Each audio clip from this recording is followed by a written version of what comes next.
On donne une couleur à chaque point parce que ça va être plus intéressant. Si la couleur est donnée au moment où on crée la particule, eh bien, on va... bon, là, moi, je suggère qu'on donne une teinte. Personnellement, c'est plus drôle. OK? OK. Ouais. Donc, je vais juste faire un rappel ici sur le système de couleurs. OK? Donc, on va dire ici dans le setup, on va changer le système de couleurs pour un système qui est différent, qui s'appelle, color mode. C'est bien ça? Ouais. Et c'est HSB. HSB. Et là, on va dire 360,100,100,100. OK. Bon, c'est quoi cette histoire-là? OK. Très simple. Mais une chose est sûre, c'est qu'on a juste à tester puis on va savoir de quoi il s'agit. OK. Donc, HSB, ça veut dire Hue, Saturation, Brightness, c'est-à-dire teinte, saturation et luminosité.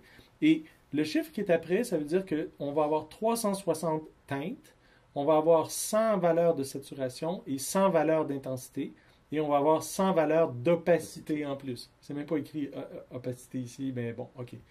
Maintenant, donc, alors, voyons voir ce que ça donne. Le mieux, là, c'est de tester.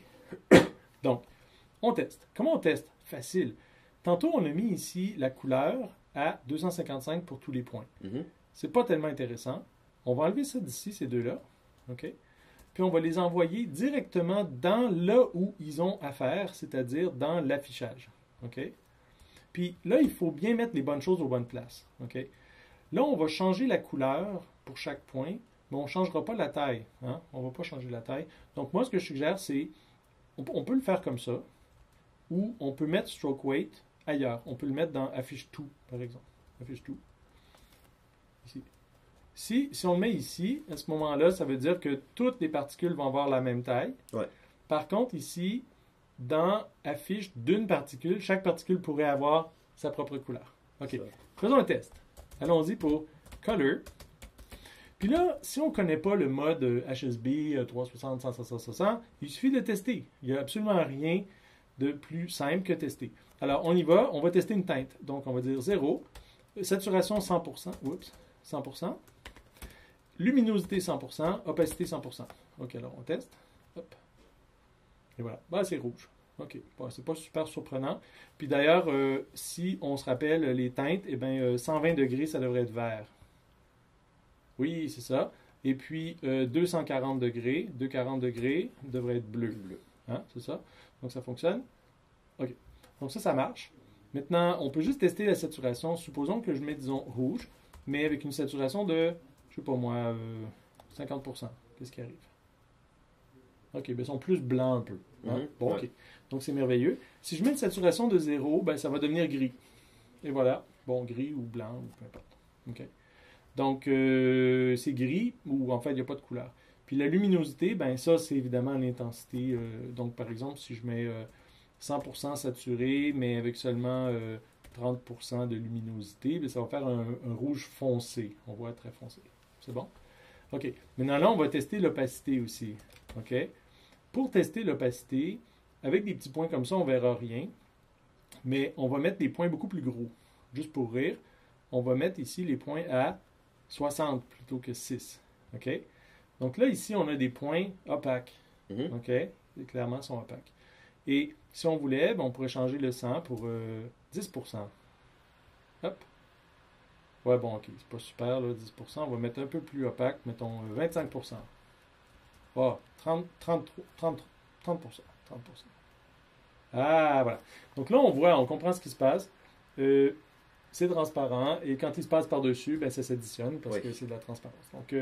Donc, on peut s'amuser avec ça. Et donc, oui, ça peut faire des effets super beaux, mais il faut comprendre que c'est comme ça que ça fonctionne.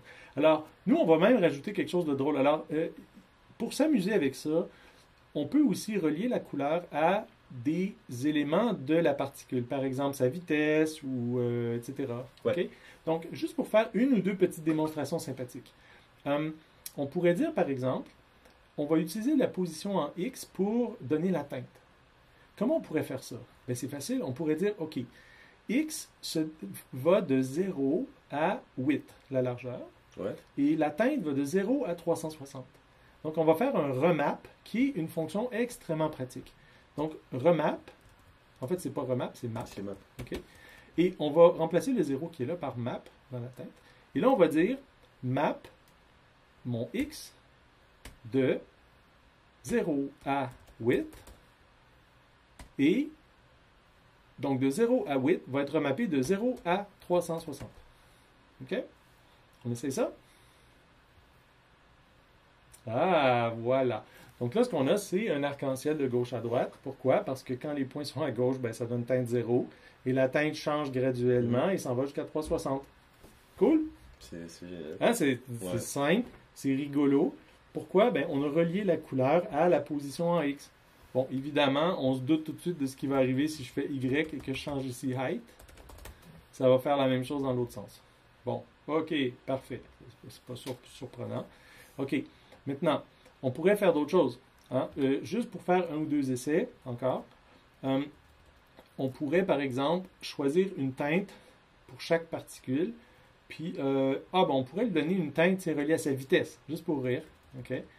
Mais le problème avec la vitesse, c'est que, bon, la vitesse va de moins 2 à 2, je crois. Ouais. Hein? C'est bien ça? On C'est a ça, initialisé de moins 2 à 2. Donc, juste pour rire, on va mapper la vitesse en x, OK, de moins 2 à 2, qui est les valeurs possibles, 0 à 360. OK, on essaye. OK, ça marche pas. Moins 2, donc. Ça marche pas parce que c'est raté. OK, voilà. Excellent. Donc voilà. Alors là, normalement, plus une particule se déplace vite horizontalement, plus elle va être soit rouge ou... Ben, en fait, soit c'est très lent, c'est rouge, ou soit très vite, c'est rouge. C'est un peu étrange comme système, OK? C'est relié à la vitesse, mais c'est moins... c'est moins visuel. OK.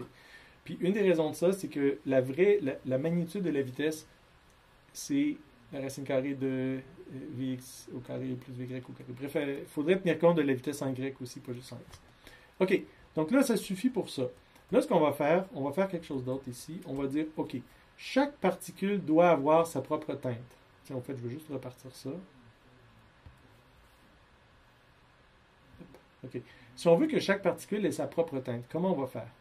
Bien, ça, c'est une propriété de la particule. Donc, on va dire float, teinte. OK.